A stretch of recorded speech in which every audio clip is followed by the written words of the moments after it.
दादी प्रकाश मणि जी के 15वें स्मृति दिवस पर मैं आत्मा उनको दिल से, हृदय की गहराइयों से श्रद्धा सुमन अर्पित करती हूँ। दादी प्रकाश मणि जी संस्था की द्वितीय चीफ रही हैं और आपके ड्यूरेशन में सेवाओं का बहुत अधिक विस्तार हुआ है। 120 देशों में सेवा हुई है। आपके कार्यकाल में संस्था को बहुत से शांति दूत पुरस्कार व कंसल्टेटिव स्टेटस आदि प्राप्त हुआ है।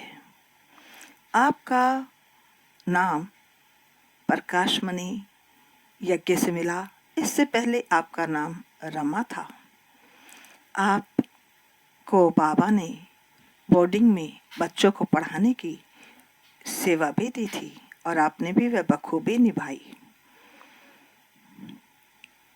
मेरा आपसे मिलना पहली बार 1992 में हुआ जब मैं मधुबन पहुंची।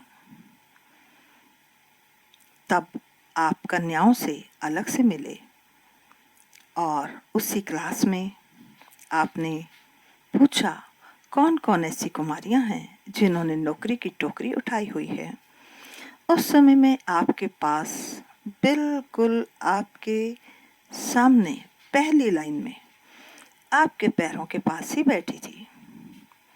क्लास खत्म होने पर आपने मुझे टोली दी, मेरे सिर पर हाथ फेरा, आपकी गोदी में मेरा सिर था। आपने मुझे बहुत बहुत बहुत प्यार दिया जो मैं कभी नहीं भुला सकती, जो मुझे आज भी याद है।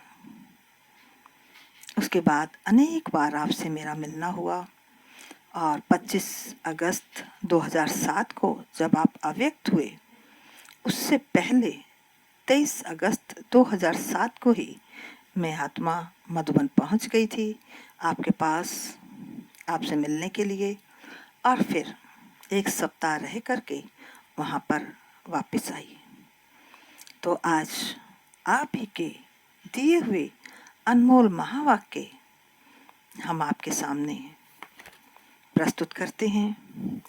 हर ब्राह्मण बच्चा ये चाहता है कि वह हर गुण में, हर खजाने में, हर शक्ति में संपन्न बने और संपूर्णता के समीप पहुंचे। तो उसके लिए दादी जी ने भिन्न भिन्न पॉइंट्स दिए, अनमोल महावाक्य दिए।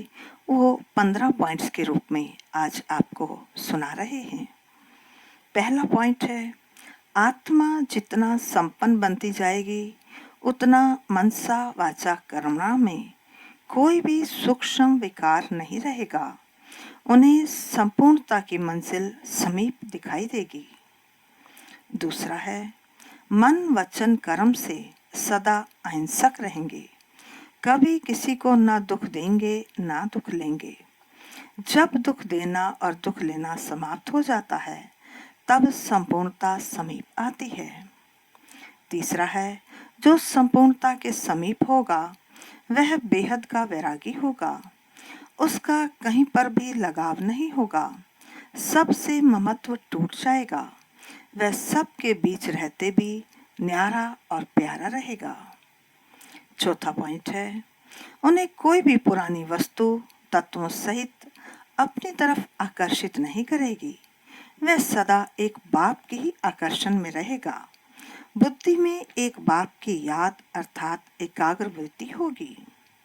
पांचवा, वह खुद से भी संतुष्ट होगा और औरों को भी संतुष्ट करेगा।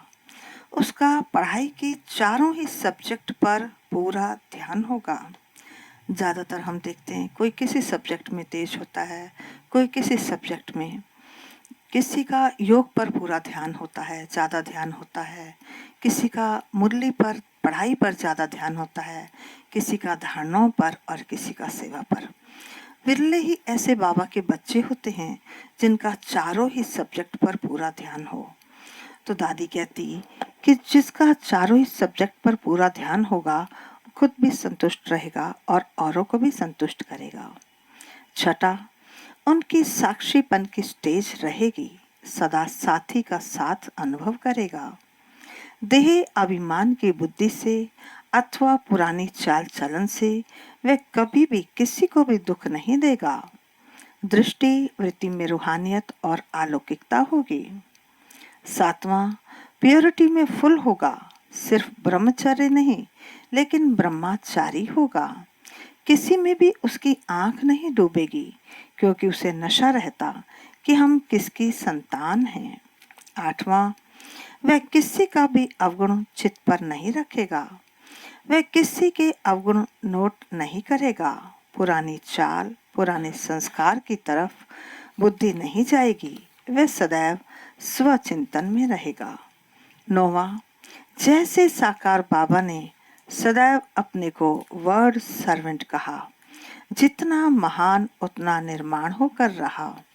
निराकारी, निराकार, निरअहंकारी, वैसे सदैव अपने को सेवाधारी समझना, यह भी संपूर्णता की निशानी है। 10वां, वह अपने को सदैव निमित्त समझेगा, महिमा को कभी स्वीकार नहीं करेगा। महिमा होगी जरूर क्योंकि सेवा की है, लेकिन निमित्त समझने के कारण मुख से बाबा बाबा ही निकलेगा। वह महिमा में खुश नहीं होगा और निंदा से घबराएगा नहीं, दोनों में स्थिति समान रहेगी। दादी जी सदैव स्वयं को निमित्त समझती थी। इतने बड़े बड़े प्रोजेक्ट दादी ने किए, ज्ञान सरोवर बनवाया, डायमंड हॉल बनवाया। यूनिक है ना डायमंड हॉल भी, देखिए 25,000 लोग एक साथ बैठ सकते हैं, लेकिन कोई पिलर नहीं है। लेकिन दादी ने कभी ये नहीं कहा कि मैंने बनवाया, हमेशा स्वयं को निमित्त समझा। 11वां, वह सबका संबंध एक बाबा से ही जुड़ाएगा, उसके मुख से बाबा के प्रति स्नेह के बोल निकलेंगे। प्यारे बाबा ने हमें अपनी प्यारे से प्यारी चीज दिव्य बुद्धि की सौगात दी है, वह उस सौगात को संभाल कर रखेगा। 12वां, ज्ञान का तीसरा नेत्र सदा खुला रहेगा। ज्ञान नेत्र खुला होने के कारण सदैव समर्थ संकल्प चलेंगे, यह भी संपूर्णता की निशानी है। 13वां, उसका हर कर्म श्रीमत प्रमाण होगा, श्रीमत में कभी मनमत मिक्स नहीं करेगा। दिव्य बुद्धि के आधार पर हर कर्म होता रहे, यह भी संपूर्णता की निशानी है। 14वां, वह आज्ञाकारी वफादार होगा, एक बल एक भरोसा, सर्व संबंध एक से, किसी तरफ भी झुकाव नहीं, ऐसा लगाव झुकाव से मुक्त होगा। 15वां, उन्हें कोई भी परिस्थिति नथिंग न्यू लगेगी। 5,000 वर्ष की बात ऐसे अनुभव होगी जैसे यह तो कल की बात है। अर्थात कोई भी परिस्थिति आएगी तो वह उसमें घबराएगा नहीं और क्या सोचेगा, नथिंग न्यू, ये तो कल पहले भी हुआ था, कल्प कल्प होता ही रहेगा। तो वो बड़ी से बड़ी परिस्थिति भी उसको छोटी लगेगी। तो हमें भी ये अभ्यास प्रैक्टिकल में करना है, इन 15 पॉइंट्स को अपने जीवन में उतारना है और दादी के समान अव्यक्त बनना है, कर्मातीत बनना है, संपन्नता को प्राप्त करना है, संपूर्णता को प्राप्त करना है। गुड विशेस के साथ एक बार फिर ओम शांति।